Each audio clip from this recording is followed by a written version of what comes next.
Me diz uma coisa, senadora, vamos voltar um pouquinho. O que foi seu primeiro contato com Bolsonaro na vida? Como é que foi isso? Olha, era 2016, eu comecei advogando para os movimentos de rua desde 2013, 14. E depois, quando eu dei por mim, eu tinha virado uma liderança dos movimentos de rua, naquele momento de Lava Jato, naquele momento que vocês conhecem, de combate à corrupção, naquele momento onde nós sonhávamos no impeachment. Eu atuei muito no impeachment, né? Naquele momento que nós sonhávamos com uma economia liberal, dentro das nossas concepções. E quando eu vinha advogar aqui em Brasília, eu tinha que ir aos tribunais superiores e aí passei a dar uma passadinha ali no Congresso e comecei a transitar. Quando nós conhecemos, eu não sabia quem era Jair Bolsonaro, quando nós nos deparamos com ele, começou aquele zum, poxa, Jair Bolsonaro, um cara que fala mais ou menos assim, assim, assado, tarará. A senhora Enfim, ainda sem partido? Sem partido, eu nunca, completamente, assim, e nós naquele momento dos movimentos de rua, pelo menos o nosso grupo lá, a intenção era permanecermos apartidários, né? Justamente para que a gente tivesse liberdade de manifestação e tudo, sem nenhum comprometimento. Então, numa dessas vindas, eu conheci Jair Bolsonaro. Eu acredito que foi em 2016, quando eu tirei as primeiras fotos com ele. E como é que foi esse encontro? Muito bom, eu cheguei lá,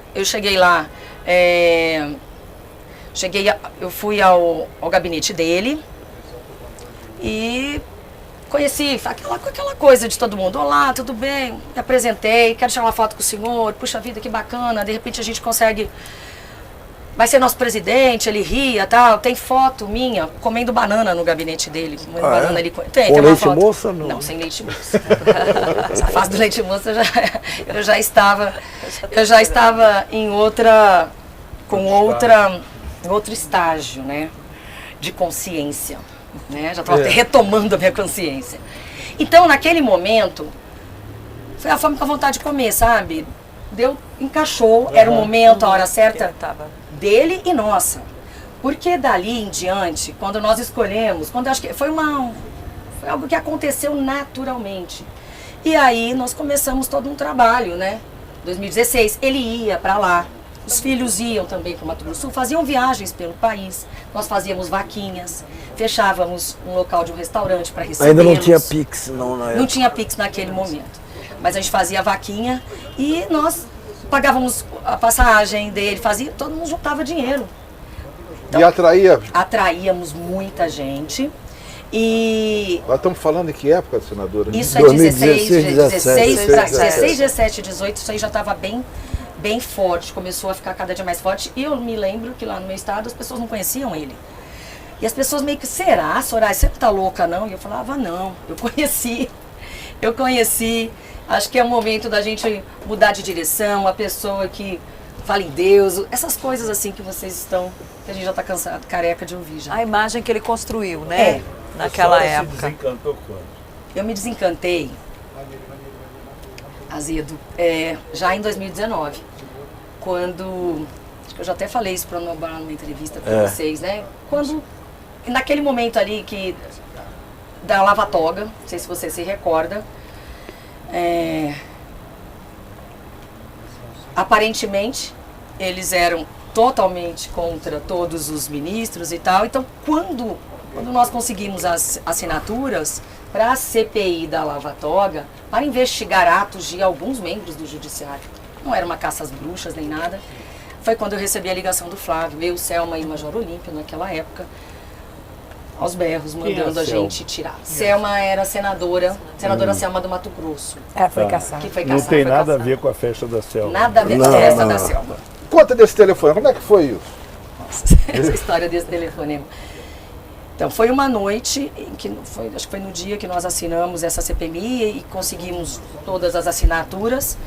Ele ligou primeiro para a Selma. Ele e o Flávio Bolsonaro. Ligou primeiro para a Selma, gritando e falando para ela retirar a assinatura da CPI. Mas por quê? Então, ele falou que aquilo tinha até palavrão no meio. Que aquilo ia acabar com a vida dele, entendeu? Que aquilo era contra ele. Ele aí a gente não estava entendeu. enrolado com o Queiroz, rachadinhas. Essas questões. Aí ele falou, isso é contra mim. Eu falei, nossa, falou pra Selma e falou pra mim o mesmo discurso.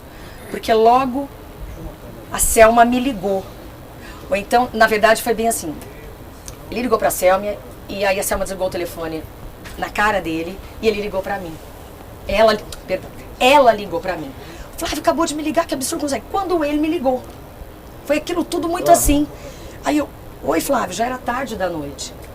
Vocês têm que tirar a assinatura de vocês, você tira a sua assinatura agora. Eu falei, o quê? Isso é contra mim. Eu falei, não é contra você. Mas ele falou. Mas ele explicou porque era contra ele? Ele falou que isso é armação contra mim. É uma armação. Ele não ia falar. Porque ele não dava pra ele dizer pra mim, confessar pra mim que era da questão das rachadinhas. Ele falou, isso é uma perseguição, é para derrubar o governo. E vocês vão, com isso, vocês vão acabar com o governo. Tudo vai parar por causa dessa CPI. Nós não vamos conseguir aprovar a reforma da Previdência. Vocês serão culpados. Então, ele estava preocupado era com ele mesmo, porque estava enrolado com a rachadinha. Exaltado, muito exaltado. E aí, logo em seguida, foi para o Major Olímpio. E, por incrível que pareça, a gente sente as coisas, né? Eu vi que ele estava eu senti que ele estava no Viva Voz, tem como provar. Senti que tinha mais gente escutando aquela conversa. E falei pra ele, eu não vou tirar. Não vou tirar. Vocês vão me arrebentar e enfim. Que delicadeza. E aí ele ligou para o Major Olímpio e começou a falar. E o Major Olímpio descascou. Você é isso, você é aquilo, você é aquele outro. Tem, se vocês forem procurar nos anais aí, dos Googles da vida, tem.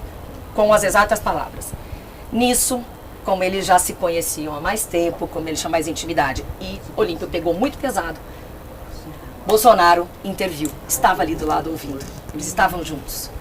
E aí foi quando Olímpio quebrou os pratos realmente com Bolsonaro, e aí nós ficamos... E Bolsonaro dizia o que nesse caso? Esculhambava com ele, xingou ele, falou, você foi eleito por minha causa, aquelas coisas de sempre. Esculhambou, sim, xingou. mas o Bolsonaro comprou a tese do filho de que tem que acabar com isso? Sim, eles estavam juntos na tese. E aí, com certeza, nesta conversa em família, falou, liga para as senadoras aí, esculhamba. E quando ele ligou para o Olímpio já estava sabendo que ele já tinha esculhambado com nós duas. E o Olímpio falou, você ainda respeita, não ligue mais para elas. Quando eu falei, eu assumo, eu falei assim, foi aí o rompimento rompimento com ele? Foi nesse episódio? Depois disso vocês conversaram alguma vez? Isso foi só diminuindo, mas nunca foi muito próximo. Ele não era uma pessoa que a gente... nós estávamos tratando de reforma da Previdência e tal. Ele não chamava para conversar, a gente não conseguia conversar sobre o país, sobre as propostas, sobre as reformas.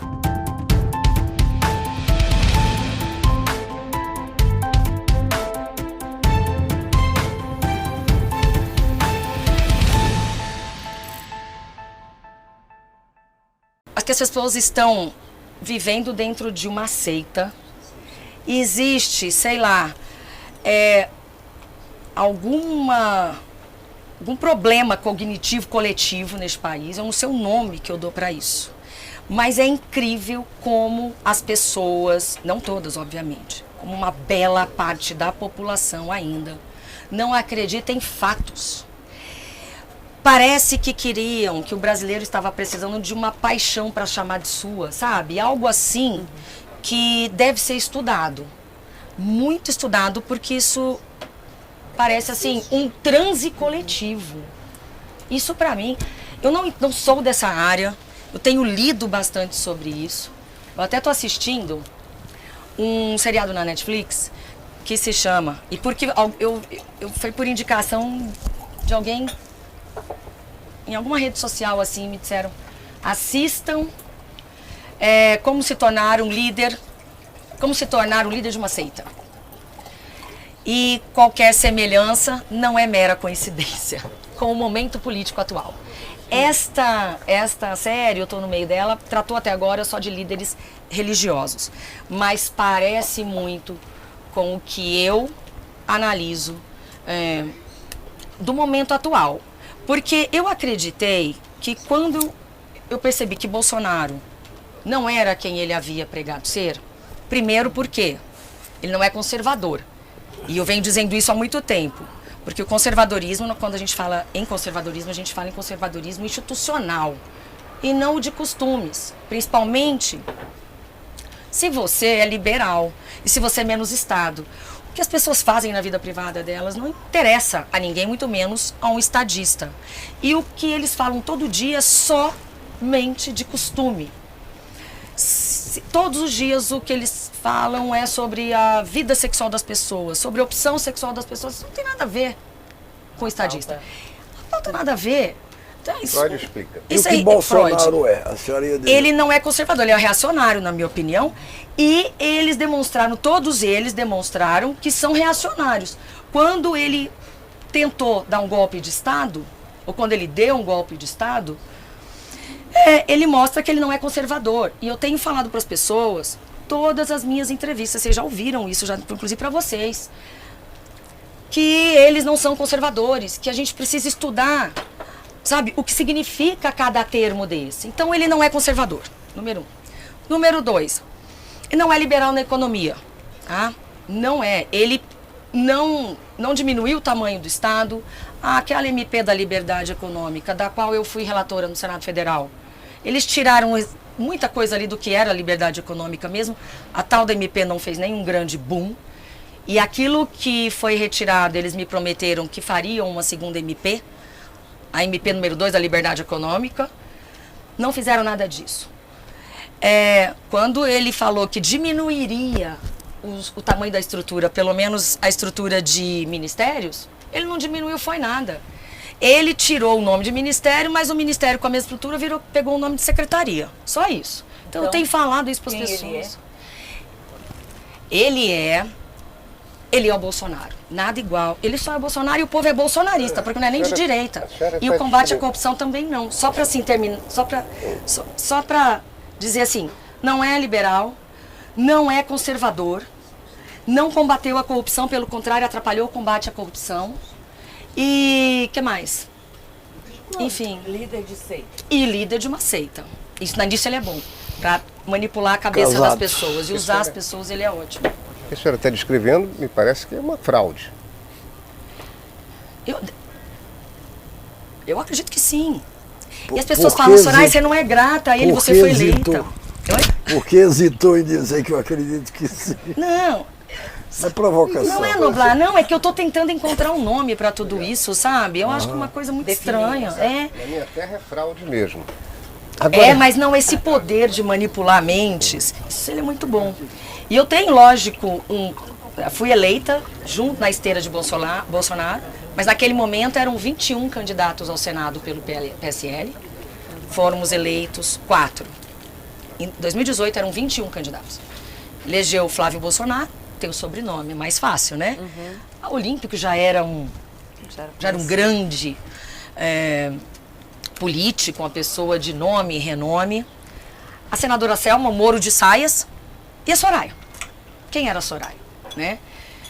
Mas não elegeu os 21. E tanto que também dos candidatos naquela época, do número de candidatos do PSL a deputados estaduais e deputados federais, ele elegeu cerca de 10%. Porque elegeu, acho, não sei o número exato, tá? Mais ou menos 80 deputados estaduais, eram cerca de 800 candidatos. E elegeu 52 deputados federais, eram cerca de 500 e pouco no país.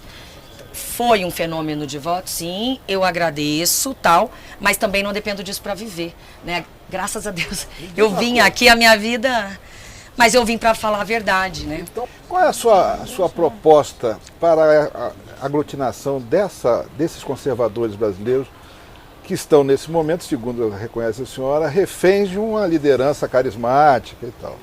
Ele é carismático, isso é. A senhora tem uma proposta para unir esses conservadores, trazer para o rebanho essas almas desgarradas? Bom, primeiro... É porque ele está na fila, entendeu? Ele tem essa preocupação. Eu tenho tentado, mas eu percebo que eu sou uma das poucas vozes que tem esse discurso de dizer que eles, nem extrema-direita eu acredito que são, sabe, não são de direita, então eles se colocam como direita. Lá na CPI, esses dias atrás, eu disse assim, interessante como a esquerda foi muito conservadora. A esquerda, né, por ironia, está sendo super conservadora. E aí, quando eu digo que eu sou conservadora, eles fazem piadinha, dão risada, fazem vídeo de mim, né? Que eles não entendem o que é conservadorismo. Eu acho que esse diagnóstico do reacionarismo do Bolsonaro, ele está perfeito. A esquerda estudou muito a revolução, mas não estudou a reação.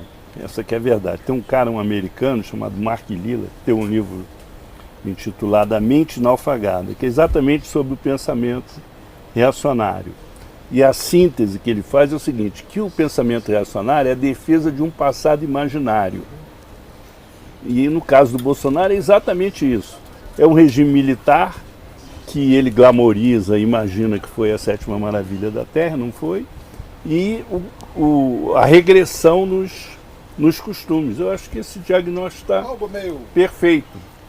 Patológico até, né? Patológico. Agora vê. Mas só para responder, não, só para assim, porque ele falou o que você. Eu tô procurando montar um GT, sabe, um grupo de trabalho, para estudar isso, sabe? Já estamos unidos. Estamos unidos aqui, ó, vamos montar um GT, vamos chamar profissionais da área, porque aqui. Não, eu tô montando agora. Não, ela quer montar. Olha aí, olha, tem vaga, tem vaga. É que você me diz o seguinte, o que você tá... Eu estou estudando, parece que eu estou estudando sozinha. E você falou, o que você pretende fazer? Eu falei, eu estou tentando, parece que eu sou uma voz única, assim, dentro da política, falando isso, porque a direita pensa que é direita, mas eles não são de direita. Então não existe uma direita nesse país, assim, nos moldes, assim, teóricos. Tem quadros de conservadores. Tem quadros, mas unida, forte.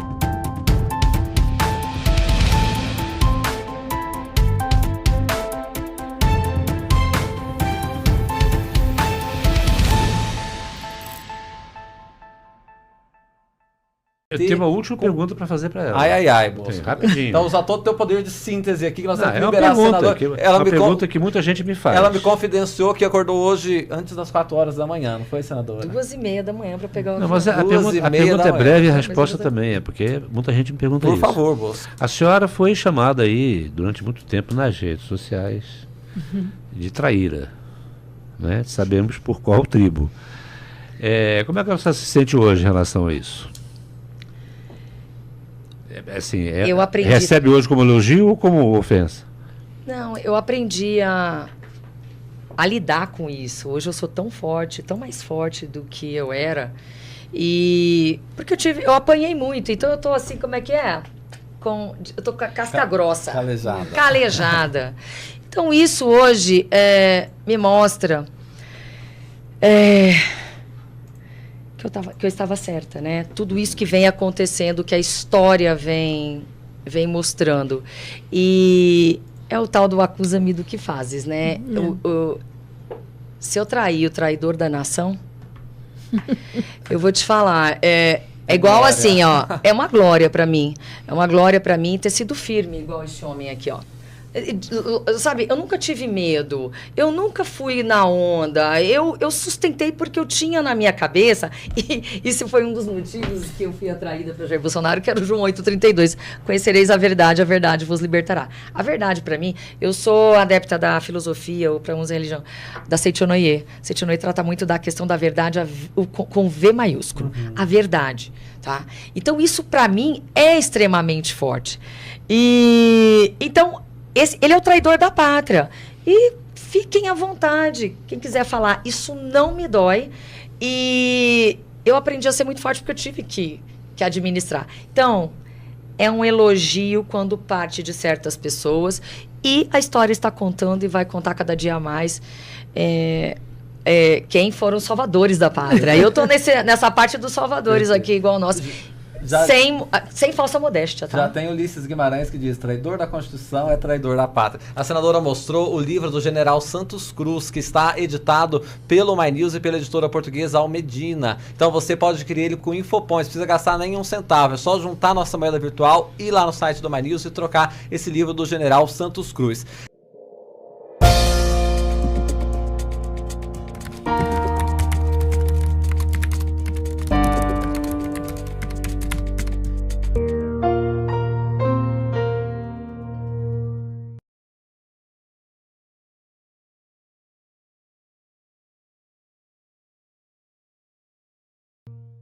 Vocês passaram por empresários, militares, financiadores em geral e parlamentares. Hoje foi o primeiro dia, né, que nós temos um pedido de quebra de sigilo bancário, fiscal e telemático de um parlamentar, na verdade uma parlamentar. A Foi Zambelli, aprovado, né? foi Carla Zambelli. Então, é a primeira vez. Nestes extratos que vieram de Mauro Cid, nós não identificamos nenhum parlamentar. Não. Até o momento, pelo menos, não. E na preparação do golpe, no financiamento? É possível perceber que dentro dessa linha cronológica que nós estamos trabalhando, desde o segundo turno, com Silvinei Vasquez, né, com aquela atuação lá na polícia, na PRF, nós conseguimos. Então a gente consegue entender que existia realmente todo um projeto de golpe de Estado montado. É muito claro tudo isso para nós, e as pessoas envolvidas, financiadores envolvidos, e assim, eles se preparando para tomar realmente o poder.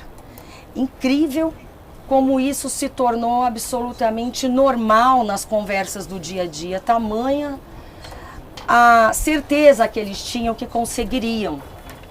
E eles precisavam dar um golpe de Estado, por isso que você percebe o desespero de Jair Bolsonaro, os choros, né?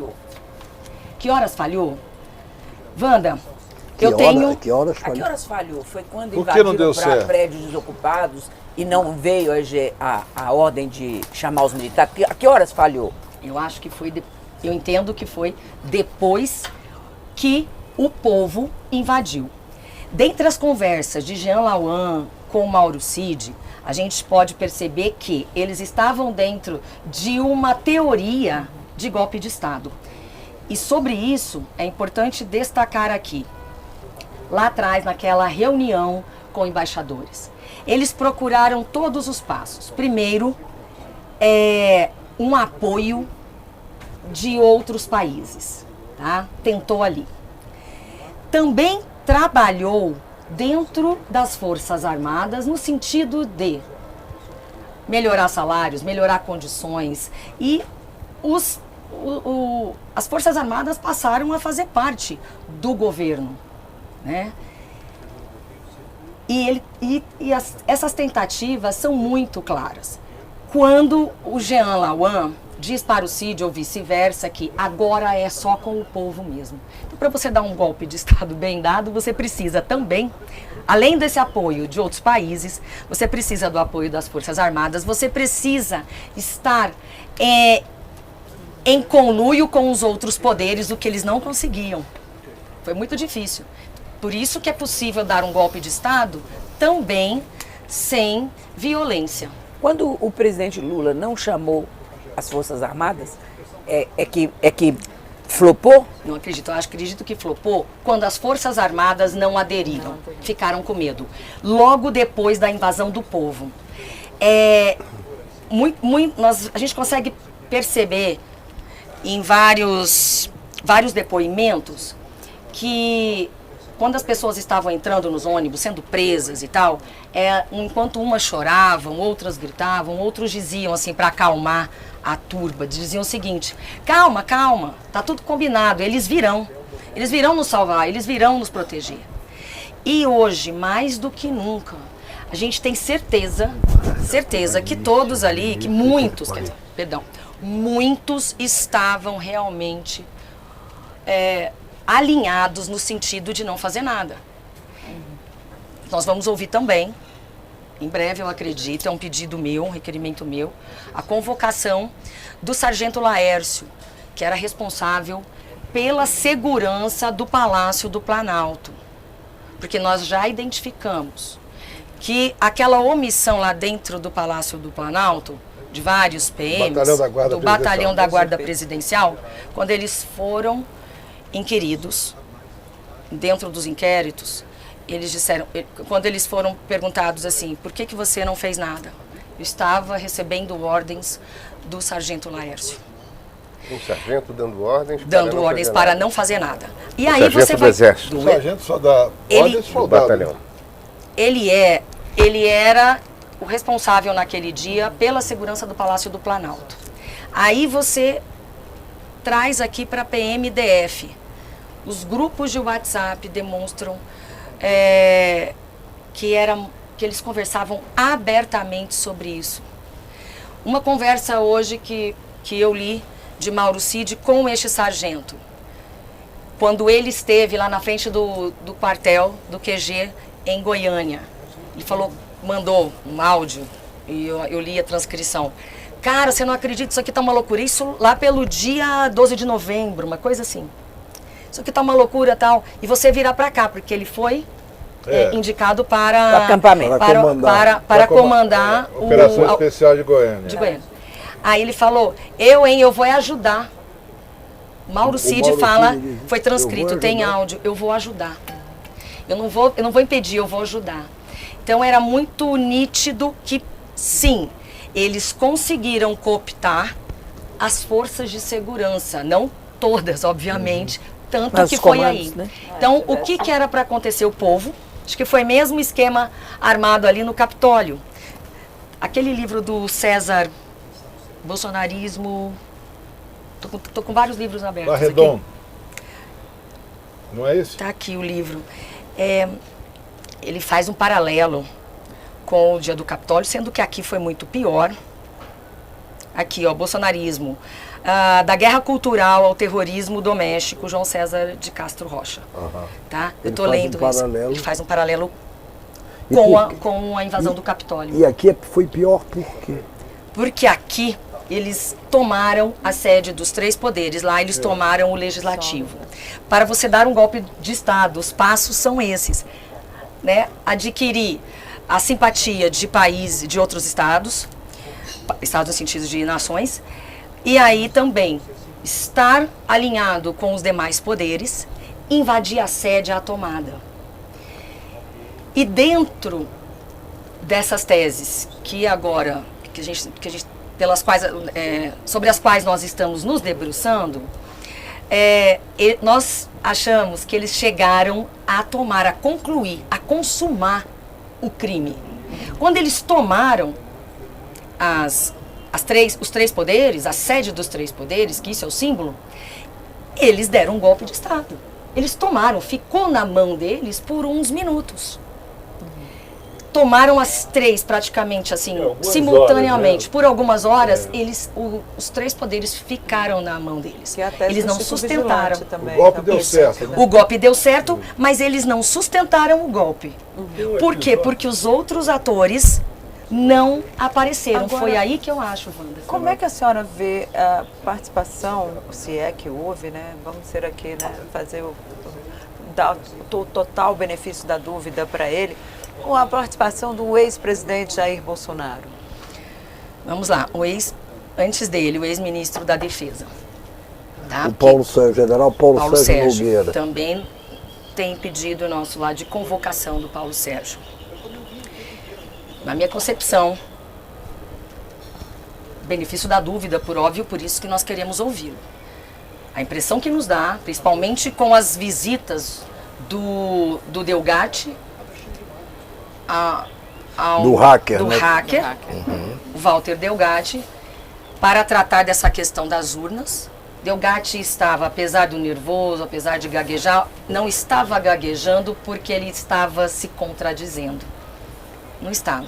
Estava gaguejando porque ele estava nervoso no começo e tal. Mas depois ele embalou e vocês viram o que aconteceu. Então, antes de Jair Bolsonaro, nós temos também o general Paulo Sérgio.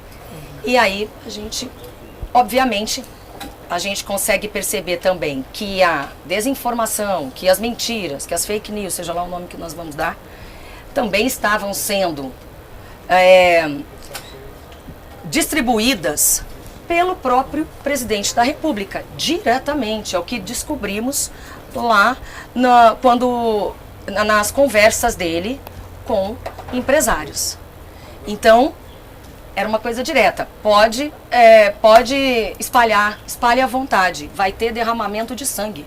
Isso, aquela notícia que ele espalhou, eu vi no WhatsApp do meu pai.